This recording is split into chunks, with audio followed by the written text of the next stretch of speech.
Screen पर आपको एक सवाल दिख रहा है, बुंदेले हर बोलों के मुख हमने सुनी कहानी थी, खूब लड़ी मर्दानी वह तो झांसी वाली रानी थी। यहां पर आपको 4 विकल्प भी दिख रहे हैं और सवाल है कि इन पंक्तियों में कौन सा रस है। जिसे सही आंसर पता हो कमेंट सेक्शन में लिख दो, और जिसे नहीं पता डरना नहीं है, परेशान नहीं होना है, क्योंकि अगले 5 मिनट में यह पूरा टॉपिक आप बहुत अच्छे से समझ जाओगे। बोर्ड एग्जाम में सही आंसर कौन लिखता है? जिसे पता हो कि उसका शॉर्ट नोट्स कैसे बनाया जाए और उसे कॉपी में कैसे लिखा जाए। उसके लिए मैं यह टॉपिक आपको मात्र 5 मिनट में आज पढ़ाने वाला हूं, जिसमें हम बहुत शॉर्ट तरीके से हर एक रस की परिभाषा और उसके उदाहरण को समझेंगे, क्योंकि यही आपके बोर्ड एग्जाम में आता है। तो चलिए शुरू करते हैं। रस का टॉपिक है, मैं हूं आपका ऋषि भैया, ऋषि सर, जो आपको हिंदी में गाइड कर रहे हैं बोर्ड एग्जाम में 100 में 100 लाने के लिए। किसी भी टॉपिक को पढ़ने की पहली शर्त क्या होती है? उसकी परिभाषा जानना। आखिर वो है क्या, प्रयोग क्या है उसका। तो रस की क्या परिभाषा है? सामान्य शब्दों में कहूं तो रस को आनंद कहते हैं। अक्सर आप फिल्म देखते हो, रोने लगते हो, हंसने लगते हो, या किसी और प्रकार का प्रेम का भाव पैदा हो जाता है। क्यों? आपके मन में एक प्रकार का भाव जागृत होता है और वह उसे एक रस में ढाल देता है, और वह रस आनंद के रूप में आपके इंद्रियों द्वारा प्रस्फुटित होता है। यानी आप हंसने लगते हो, आंखों से आंसू निकलने लगते हैं, या कई बार आप डर जाते हो कोई भयानक सीन हो तो। इसीलिए किसी काव्य को, किसी कविता को पढ़ने, सुनने अथवा अभिनय को देखने के दौरान, अभिनय देखना माने नाटक देखना या फिल्म देखना, दोनों को अभिनय कहते हैं, पर पाठक को, श्रोता को या दर्शक को जो आनंद प्राप्त होता है। अब आनंद केवल खुशी नहीं होता। अक्सर आपने आनंद माने खुशी समझा होगा, लेकिन आनंद में खुशी, गम, रोना, बिलखना, क्रोध, गुस्सा सब आता है। जिस भी प्रकार का आनंद आपको प्राप्त हो रहा है उसे ही रस कहते हैं। पढ़ने वाले को पाठक कहते हैं, सुनने वाले को श्रोता कहते हैं और देखने वाले को दर्शक। तो किसी भी पाठक, श्रोता अथवा दर्शक को किसी काव्य या कविता को, हिंदी के लिए रस के लिए कविता को, किसी कविता को पढ़ने के दौरान जिस प्रकार की अनुभूति होगी, जैसा आनंद प्राप्त होगा, उसे हम वैसा रस कहेंगे। अब कैसा रस कहेंगे यह मैं आगे बताऊंगा। उसके पहले बिल्कुल नोट्स टाइप में बोर्ड एग्जाम से जरूरी कुछ बातें जान लेते हैं। जैसे पहली बात क्या है? रस को काव्य की आत्मा कहा जाता है। क्या कहा जाता है? रस को काव्य की आत्मा कहा जाता है। क्यों? क्योंकि रस के बिना काव्य नीरस और प्रभावहीन हो जाता है। अगर कोई गाना सुन रहे हो और उस गाने में कोई भाव ना हो, अगर किसी का दिल टूट गया है तो दर्द भरे गाने सुनता है, किसी की शादी होने वाली है तो वो सुनता है कि और तुम आए और तुम आए। तो हर अनुभव की एक पंक्ति होती है, और वो पंक्ति जब आप सुनते हो तभी तो आपको वो कविता या गीत अच्छा लगता है। इसीलिए रस को काव्य की आत्मा कहते हैं। अगर उसमें वो अनुभव नहीं होगा तो वो नीरस हो जाएगा। रस सिद्धांत के प्रवर्तक आचार्य भरत मुनि माने जाते हैं। इनकी एक किताब है नाट्यशास्त्र। इसी में इन्होंने 8 प्रकार के रसों के बारे में बताया। भरत मुनि के अनुसार रसों की संख्या 8 बताई गई, जिसमें श्रृंगार है, हास्य है, करुण है, रौद्र है, वीर है, भयानक है, विभत्स है, अद्भुत है। इन एक एक पंक्तियों को अपने किताब पर लिख लेना है, बस इतना ही है। बहुत ज्यादा मेहनत नहीं करनी, जितना बताऊंगा उतना ही। पिछले 5 सालों से मैंने लाखों बच्चों को गाइड किया है, लाख बच्चे तो मैंने लाइव क्लास में एक साथ पढ़ाए एग्जाम टाइम पे। तो आप इन्हीं लाइनों को लिख लो, इन्हीं से सवाल बनेगा। अच्छा, जब 8 रस इन्होंने बता दिए तो आप कहोगे सर शांत रस फिर कहां से आया? बाद में महाकवि मम्मट हुए, एक आचार्य विश्वनाथ हुए, एक पंडित राज जगन्नाथ हुए। इन तीनों ने कहा कि भाई शांत नामक भी एक रस होता है, तो शांत रस भी स्वीकार लिया गया। अब रस कितने हो गए? अब रस हो गए 9। ठीक है, तो संस्कृत काव्य में 9 रसों की बात की जाती है। लेकिन बात यहीं पर नहीं रुकी। रूप गोस्वामी और पंडित राज जगन्नाथ जैसे आचार्यों ने भगवान के प्रति जो भक्ति की भावना थी उसको देखते हुए, क्योंकि यहां पर जो श्रृंगार है बेटा, ये प्रेम का श्रृंगार है, और ये प्रेम रति विषयक प्रेम है। आप इसको शारीरिक प्रेम से संबंधित मान सकते हो, प्रेमी प्रेमिका का प्रेम, पति पत्नी का प्रेम। लेकिन भगवान से भक्त का प्रेम हो तो उसे तो श्रृंगार नहीं कह सकते। तो उसके लिए भक्ति रस की बात हुई, जो रूप गोस्वामी और पंडित राज जगन्नाथ ने जिसकी बात की। उसके बाद एक और महत्वपूर्ण तथ्य है कि आचार्य विश्वनाथ भाई जो थे, जिन्होंने शांत रस की एक बार चर्चा की थी, उन्होंने ही आगे चलकर अपने ग्रंथ साहित्य दर्पण में वात्सल्य रस को एक स्वतंत्र रस के रूप में प्रतिष्ठापित किया। उन्होंने कहा कि अगर माता पिता अपने बच्चे से प्रेम करते हैं तो भैया वो तो श्रृंगार होगा नहीं, माता पिता तो वात्सल्य वाला प्रेम करते हैं, इसका मतलब साहित्य में एक वात्सल्य रस भी होना चाहिए। इस प्रकार रस हो गए 11। यहां तक समझ गए? तो चलो कमेंट करके बताओ भरत मुनि के अनुसार रसों की संख्या कितनी है। करो कमेंट। अगर कर दिया हो तो अब बताओ कि शांत रस को किसने पहचाना और उसे किसने बताया। तीनों लोगों के नाम लिख दो। अब अगर यह भी हो गया हो तो बताओ भक्ति रस का इजाद किसने किया या उसको स्वतंत्र रस के रूप में किसने माना। अगर यह भी हो गया है कमेंट तो बताओ कि वात्सल्य रस को किसने रस माना। अगर ये सारे कमेंट हो गए, अच्छा कमेंट क्यों? तुम्हारे दिमाग को रिकॉल होगा ना, जब उंगलियां टाइप करेंगी वो नाम तो दिमाग में रह जाएगा, इसलिए कमेंट। मुझे भी पता यहां लिखा है बट तुम्हारी उंगलियों को नहीं पता, क्योंकि उंगलियां संदेश देंगे दिमाग को तो दिमाग उनको टाइप करेगा ठीक से। ठीक है, फिर दिमाग वापस कितना प्रोसेस हो जाएगा एक ही शब्द का दिमाग में। ठीक, तो ये कुछ शॉर्ट नोट्स हैं जिनको एक एक लाइन में अपनी किताब पे लिख लेना है। अब अगले टॉपिक पर चलते हैं कि रस के अंग कितने होते हैं। जैसे हमारा शरीर है, आंख है, नाक है, हाथ है, पैर है, इनसे बना है, वैसे रस भी तो कुछ चीजों से मिलकर बना होता है। होते तो 4 हैं, स्थायी भाव, विभाव, अनुभाव और संचारी भाव। तुम्हें क्या याद रखना है? तुम्हें केवल स्थायी भाव पर फोकस करना है, केवल स्थायी भाव याद रखना है। बताऊंगा मैं सबके बारे में, लेकिन तुम्हें केवल स्थायी भाव याद रखना है। क्यों? क्योंकि मैं एक ऐसी परिभाषा तुमको बताऊंगा जो सभी रसों के लिए एक जैसी होगी, कोई बदलाव नहीं, और पूरे के पूरे नंबर जितने मिलने हैं। ठीक, तो पहले हम इन सभी के बारे में जानते हैं आखिर ये हैं क्या। अगर मैं अस्थायी भाव की बात करता हूं तो अस्थायी भाव वे भाव होते हैं जो भाव हमारे मन में पहले से मौजूद रहते हैं और मौका मिलते ही बाहर आ जाते हैं, उन्हें अस्थायी भाव कहते हैं। एग्जाम्पल से समझते हैं। तुम अच्छे कपड़े पहनकर पार्टी में जा रहे थे, जैसे गेट पर पहुंचे पिताजी मिल गए। तुम तो अंदर से खुश थे, पिताजी ने देख कंटाप मारा, कान में खींच के लौट के जमीन पर गिरे धड़ाम से। तुम अब तुम्हारे अंदर डर जागा, गुस्सा भी जागा। क्या तुमने डर और गुस्सा कहीं से आने दिया अपने अंदर? नहीं, तुम्हारे अंदर ही था, बस एक घटना वैसी घटी और तुम्हारे अंदर से जाग गया। तुम घूम रहे हो, गाड़ी से गैडी मार रहे हो, अचानक से तुमको तुम्हारा प्रेमी या प्रेमिका दिख गई, तुम्हारी बाँछें खिल जाएंगी, चेहरा लाल हो जाएगा, तुरंत बिल्कुल मजा ही आ जाएगा तुमको। अब क्या तुमको कहीं से इसका निर्देश दिया गया? नहीं, एक घटना घटी और तुम्हारे अंदर ये भाव थे, जाग गए और उनसे एक विशेष प्रकार का रस बन गया। रस कौन सा बना, इस पर आगे बात करेंगे। विभाव क्या होता है? जिस कारण व्यक्ति की, जिस कारण यानी घटना, जिस घटना या व्यक्ति की वजह से मन का कोई भाव जागता है उसे विभाव कहते हैं। पापा का थप्पड़ मारना यह विभाव है। विभाव 2 प्रकार के होते हैं, आलंबन और उद्दीपन। लिख लो कॉपी में, इससे ज्यादा की अभी जरूरत नहीं है, जब जरूरत होगी। यानी सीयूईटी में, सीयूईटी विद्या कुलाल चैनल सब्सक्राइब की होगी नहीं? 12th के बाद डीयू, जेएनयू, एएमयू में पढ़ना है तो सीयूईटी की तैयारी करनी पड़ती है। 12th का ही सिलेबस आता है, मैं ही पढ़ाता हूं। सीयूईटी हिंदी मीडियम विद्याकुल हमारा चैनल है, चैनल सब्सक्राइब कर लो। और ऋषि सर हिंदी वाला टेलीग्राम चैनल ज्वाइन कर लेना, तो वहां पर आपको यह पीडीएफ मिल जाएगी। आपको बस जाके सर्च क्या करना है, रस, सर्च का ऑप्शन आता है पीडीएफ वाले सेक्शन में, पीडीएफ तुमको टेलीग्राम पर मिल जाएगी। ठीक, तो विभाव यानी क्या हो गया? जिसकी वजह से स्थायी भाव जागा, पापा का थप्पड़, प्रेमिका या प्रेमी का दिखना, और उसके बाद मन में भाव जागा। ठीक है। अनुभाव क्या होता है? मन में जो भाव होते हैं वे हमारे चेहरे, आंखों, हाथों या शरीर की हरकतों से दिखाई देने लगते हैं, उन्हें अनुभाव कहते हैं। तुम्हारा खुश होना, तुम्हारा कांपने लगना, तुम्हारा डर जाना, ये स्थायी भाव जागने की वजह से हुआ, वो अनुभाव हो गया। संचारी या व्यभिचारी भाव किसे कहते हैं? जो भाव हमारे मन में पहले से मौजूद रहते हैं और मौका मिलने पर बाहर आ जाते हैं। अच्छा, ये तो यही स्थायी भाव हो गया। संचारी भाव, ये तो अस्थायी भाव वाला ही यहां पर लिख गया है, इसको यहां से गायब कर देते हैं। संचारी भाव वाला मैं कमेंट सेक्शन में पिन कर दूंगा, या इसको तो आप बहुत आसानी से समझ जाओगे, मैं आपको बता दे रहा हूं। ठीक है, क्या होता है ये संचारी भाव? अचानक से, जिससे तक तुम डरते हो तो अचानक से पसीना आता है, फिर घबराहट होती है, ये सब संचारी भाव के अंतर्गत आते हैं। इनकी संख्या 33 मानी गई है।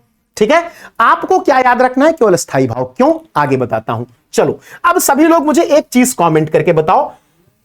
ठीक है, मैंने आपको बता दिया कि मानव हृदय में स्थायी रूप से विद्यमान रहने वाले भावों को स्थायी भाव कहते हैं। कितने बच्चे ऐसे हैं जिनको सभी रसों का अस्थायी भाव पता है? इसके लिए मैं एक काम करूंगा, काम यह करूंगा कि मैं यहां पर सारे स्थायी भाव दूंगा छिपा, और तुमसे कहूंगा कि तुम कमेंट करके एक एक स्थायी भाव का नाम मुझे बताओ, उसके बाद मैं इसे डिलीट कर दूंगा। बताओ सभी बच्चे, श्रृंगार रस का स्थायी भाव क्या होता है? कमेंट करो, याद हो जाएगा तुमको, अगर नहीं होगा और है तो रिकॉल कर लो। हास्य रस का स्थायी भाव क्या होता है? जल्दी जल्दी कमेंट करना है। करुण रस का स्थायी भाव क्या होता है? बताओ, पता है ना? वीर रस का स्थायी भाव क्या होता है, किसे किसे पता है? अब देखो यहां क्यों वीर रस का स्थायी भाव मैं जोर देकर पूछ रहा हूं, क्योंकि वीर और रौद्र में बच्चे कंफ्यूज हो जाते हैं। रौद्र रस का स्थायी भाव क्या होगा, कमेंट करके बताओ। भयानक रस का स्थायी भाव इसी तरह क्या होगा, डर जागा ना, तो डर क्या होता है, भय होता है।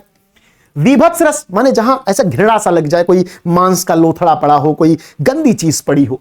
अद्भुत रस क्या होता है, जब तुम आश्चर्यचकित हो जाओ, अचानक से तुमको तुम्हारे पापा ने बुलेट गिफ्ट कर दी बिना बताए। अब बुलेट तुमको चाबी मिल गई घर पे रखी हुई, कह रहे पापा तुम्हारे लाए, अरे बिल्कुल फट ही पड़ोगे।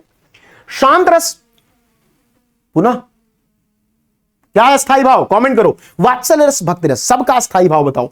अब चलो मैं इनका स्थायी भाव तुम्हें बताता हूं, क्या होता है इनका स्थायी भाव। तो अगर मैं बात करूं श्रृंगार रस की, तो उसका स्थायी भाव रति है। केवल तुम्हें रस में स्थायी भाव याद रखना है, बाकी परिभाषा का दबाव मेरे ऊपर छोड़ दो।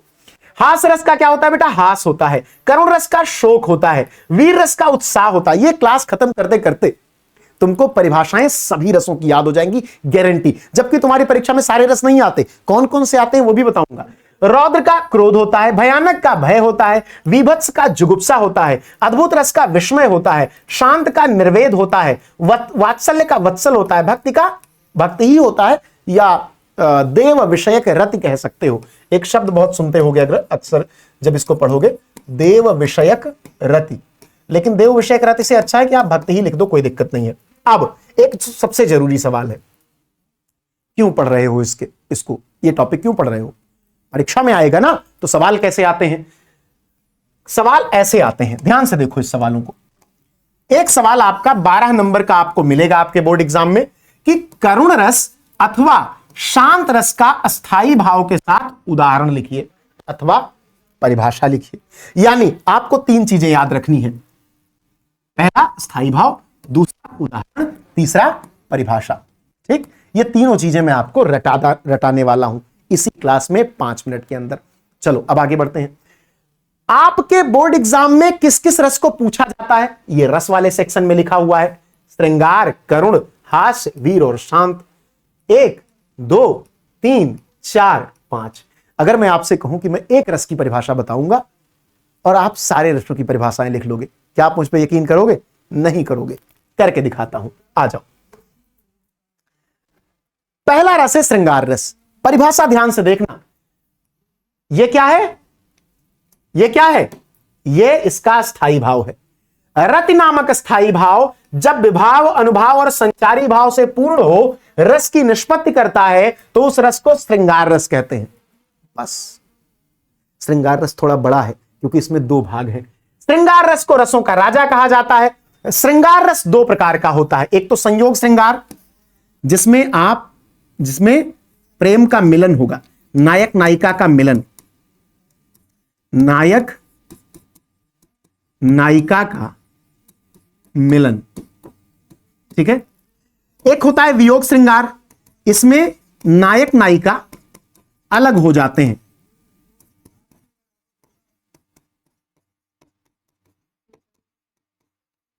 ठीक है, आप जेंजी वाली भाषा में बात करो तो इसको कहोगे पैचअप माने मिल जाना, इसको कहोगे ब्रेकअप माने अलग हो जाना। सिंपल सा है, तुम किसी से मिले, संयोग श्रृंगार, ब्रेकअप हो गया, व्हाट्सएप पे, इंस्टाग्राम पे, स्नैपचैट पे ब्लॉक हो गए, तो वियोग श्रृंगार। अच्छा, अब इनकी परिभाषाएं भी याद करनी है तो परिभाषा भी देख लेते हैं। संयोग श्रृंगार माने नायक नायिका का मिलना।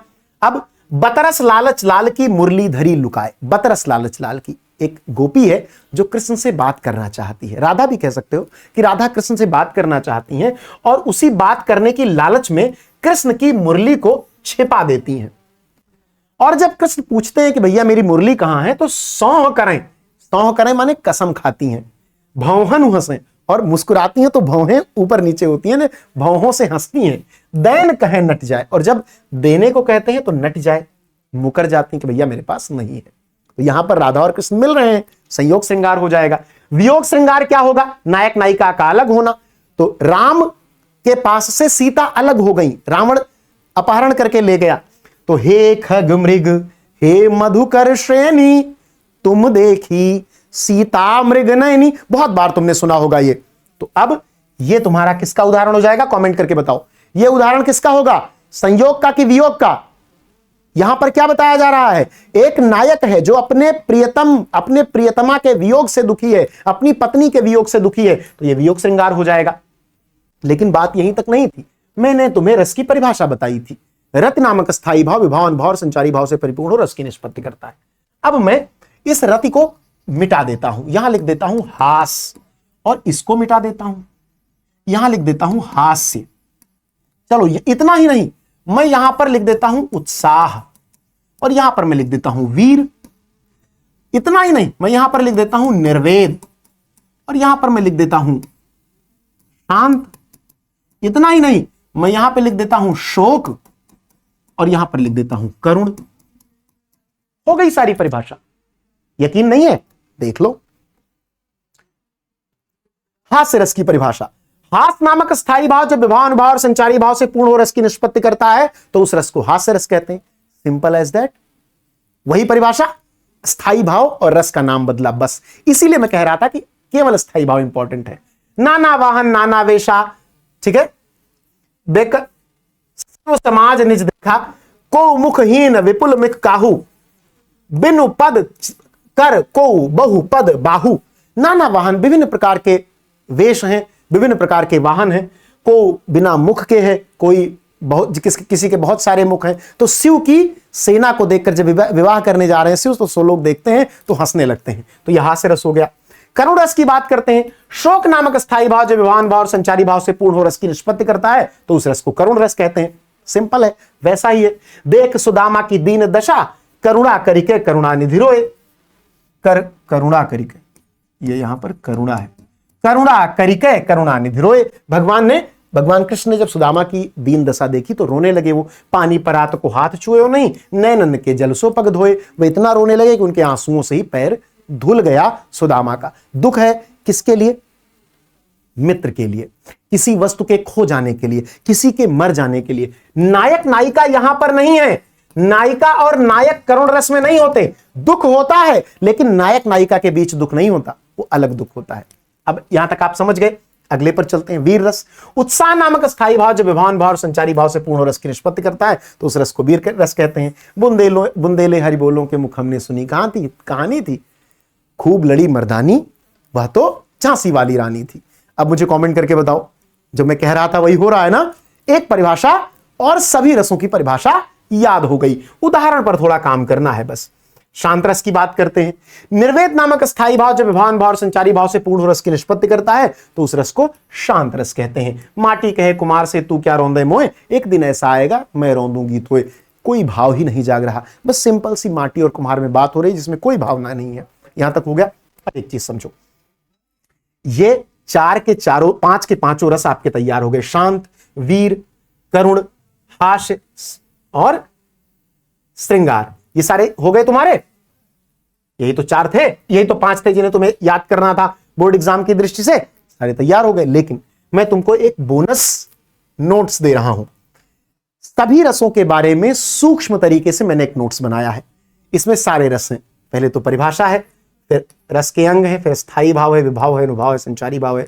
रसराज श्रृंगार रस को क्यों कहा जाता है, भरत मुनि भी है। श्रृंगार रस, हास रस, करुण रस, वीर रस, रौद्र रस, भयानक रस, विभत्स रस, अद्भुत रस, शांत रस, वात्सल्य रस, भक्ति रस, निष्कर्ष और मूलतः 9 रस बाद में जुड़े वात्सल्य एवं भक्ति। कमेंट करके जरूर बताना ये क्लास कैसी लगी। बहुत कम टाइम में मैंने तुमको रसों को बहुत अच्छे से पढ़ाने की कोशिश की है, जो बोर्ड एग्जाम ओरिएंटेड है। हम कभी बहुत एक्सप्लेन करके पढ़ेंगे जब हमें सीयूईटी के लिए आवश्यकता होगी। अभी बोर्ड एग्जाम हमारा टारगेट होना चाहिए। तो सबके साथ शेयर कर दो, कमेंट करके जरूर जाना कि तुम्हें कैसा लगा। सवालों के जवाब जरूर देना। और एक बात, अब तुम मुझे बताओ कि ये जो पहला सवाल था तुम्हारा, क्या अब इसका उत्तर तुम्हें आता है? तुम कहोगे हाँ सर, ये होगा वीर रस।